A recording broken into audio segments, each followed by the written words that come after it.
Welcome to today's Explainer, where we're unpacking a truly moving piece of literature, Anise Jung's Lost Spring, The Stories of Stolen Childhood.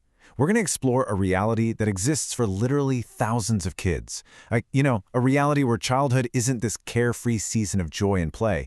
Instead, it's a stolen dream, completely overshadowed by the heavy daily burden of just trying to survive. Throughout this explainer, we'll be breaking down two distinct stories from the text to highlight the stark contrast between the bright dreams of youth and the incredibly harsh realities of poverty. Sometimes I find a rupee in the garbage. Well, that's such a simple sentence, right? Yet it carries so much weight. This quote introduces us to our very first protagonist, a young boy named Saheb, and it instantly grounds us in his daily reality. His world doesn't revolve around school bells or playgrounds. No. It revolves around the sheer possibility of finding a single coin buried in a mountain of refuse. But before we go any further, I want to ask you something. Have you ever felt a story instead of just hearing it? As we go through this explainer today, I really want you to look beyond the text itself. Try to truly feel the weight of these stolen childhoods. Because remember, these aren't just fictional characters in a book. They represent real lives, real grinding struggles, and a systemic loss of innocence that happens every single day. Okay, let's dive into part 1, Saheb and the Gold in the Garbage. So, our story unfolds in the slums of Simapuri. It's a settlement situated right on the periphery of Delhi, and this is Saheb's world. He's a rag picker. Now you might be wondering, how exactly did he get here?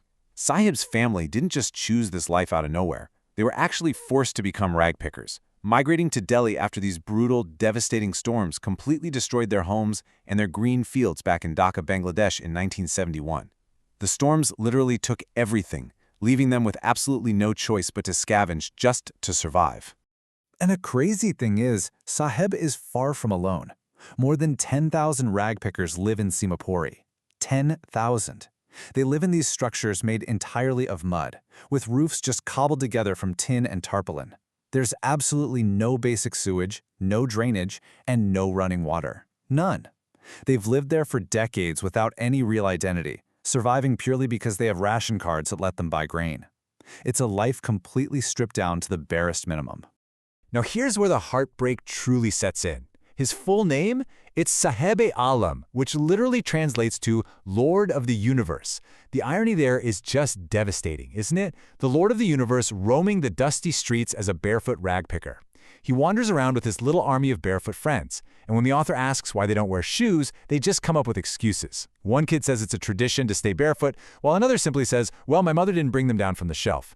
But we realize these are just defense mechanisms to hide their extreme, crushing poverty.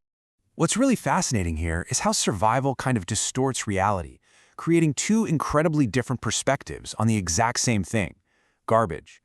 For the elders in Simapuri, garbage is strictly a means of survival. It's literally their daily bread. But for kids like Saheb, garbage is wrapped in wonder. It's like this magical adventure. Finding a 1 rupee coin or, occasionally even a 10 rupee note keeps their hope alive. Their eyes just light up at the mere possibility of what they might find next. And this brings us to a super poignant interaction. The author, Anise Jung, jokingly asks Saheb, "If I start a school, will you come?" Saheb's eyes instantly light up, and he eagerly says yes, almost like he's just been handed this beautiful dream. Well, a few days later, he actually runs up to her and asks, "Is your school ready?" The author feels this deep, deep sense of embarrassment. She made a casual promise that she just couldn't keep. And tragically, as the text points out, this perfectly illustrates how often false promises are just carelessly tossed at these children, leaving their dreams repeatedly broken. Which brilliantly brings us to the climax of Saheb's story. Months later, the author sees him again. He's finally gotten a job at a tea stall. He earns 800 rupees a month and gets all his meals. Now, that sounds like a step up, right?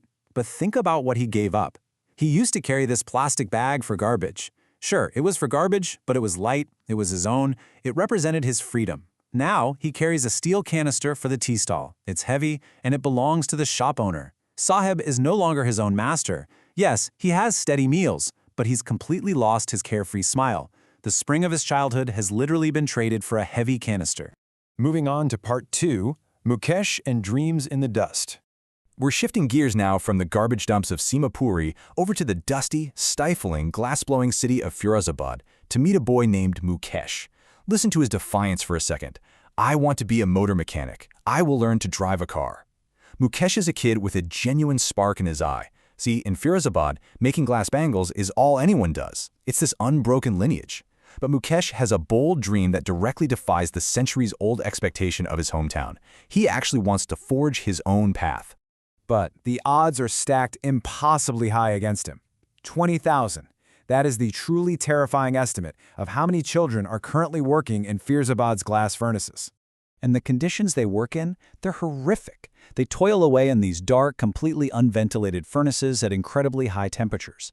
The grim reality is that these children spend their daylight hours in the dark, often losing their eyesight entirely before they even reach adulthood.